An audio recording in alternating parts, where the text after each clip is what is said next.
त्यानंतर बघूयात महत्त्वाच्या बातम्या। सुनील केदार यांची आमदारकी रद्द। नागपूर जिल्हा बँक घोटाळा प्रकरणी सुनील केदार यांना 5 वर्षांची शिक्षा।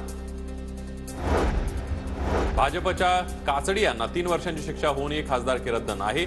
आज रविवार असूनही सुनील केदारांची आमदारकी रद्द करण्याची घाई का? नाना पटोलेंचा भाजपला खोचक सवाल। केदारच्या प्रकरणामध्ये त्यांना खालच्या कोर्टाने या ठिकाणी 5 वर्ष सजा सुनावलेली आहे। आज रविवार आहे, आज रविवारी एवढी काय घाई झाली होती भाजपला? 2 वर्षांपेक्षा जास्त शिक्षा झाल्यास आमदारकी रद्द होते। सुनील केदार यांची आमदारकी रद्द झाल्यानंतर उपमुख्यमंत्री फडणवीस यांची प्रतिक्रिया। नुसार जेव्हा 2 वर्षापेक्षा जास्त शिक्षा होते त्यावेळी कायदा असा आहे की ती शिक्षा प्रोनाऊन्स झाल्यापासूनच आमदारकी ही त्या ठिकाणी रद्द होते। जरांगे पाटलांवर सरकारने उपोषण करण्याची वेळ आणू नये, तर राज्याच्या राजधानीमध्ये उपोषण केलं तर राज्याला जड जाईल, राऊतांचं वक्तव्य।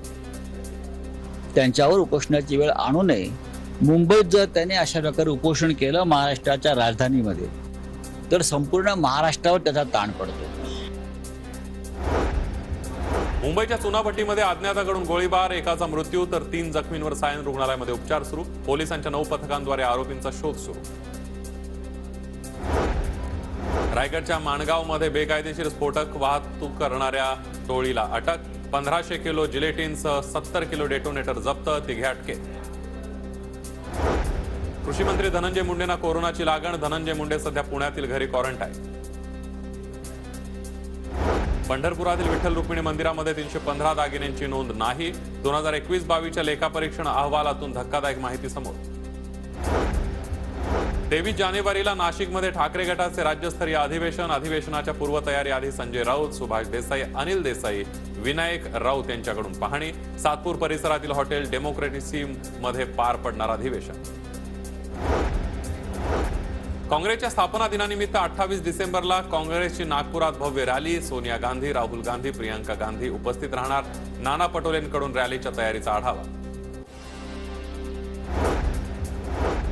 भाजपचे प्रतापराव सोनवणे यांचं निधन। स्वर्गीय प्रतापराव सोनवणे यांच्या घरी छगन भुजबळांची सांत्वनपर भेट। सरकारकडून भारतीय कुस्ती संघ बरखास्त, तर नवनियुक्त अध्यक्ष संजय सिंह यांचं निलंबन। कुस्तीपटूंच्या वाढत्या नाराजीनंतर सरकारचा निर्णय। पुणे लोकसभेसाठी उच्च न्यायालयाने दिलेल्या आदेशाविरोधात निवडणूक आयोगाची सुप्रीम कोर्टात धाव। पोटनिवडणुकीमध्ये लवकरात लवकर पोटनिवडणूक घ्या, हायकोर्टाचा निर्णय।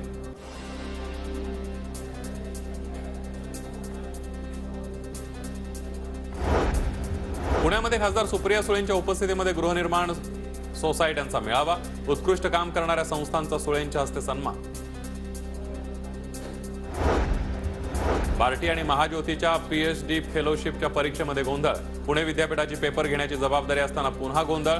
2019च्या सेट परीक्षेतील प्रश्नांचा आजच्या प्रश्नपत्रिकेमध्ये समावेश केल्यानं विद्यार्थ्यांमध्ये संभ्रम।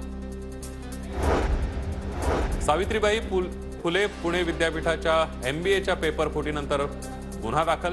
चिखली पोलीस ठाण्यामध्ये फिर्याद। विविध मागण्यांसाठी शनी शिंगणापूर देवस्थानचे 400 कर्मचारी उद्यापासून संपावर। चौथी बैठक निष्फळ ठरल्यानं कर्मचारी संपावर ठाम। मंदिर व्यवस्था कोलमडण्याची शक्यता। 24 ते 27 डिसेंबर तुळजाभवानी VIP दर्शन पास बंद। नाताळ आणि नवीन वर्षाच्या सुट्ट्या असल्यानं गर्दी होऊ नये यासाठी मंदिर प्रशासनाचा निर्णय। सलगच्या सुट्ट्यांमुळे जेजुरी गडावर भाविकांची गर्दी। सकाळपासून लाखो भाविकांनी खंडोबाचं दर्शन घेतल्याची माहिती। नाताळची सुट्टी आणि शासकीय सुट्ट्या असल्यानं धार्मिक स्थळी भेट देण्याकडे पर्यटकांचा ओढ।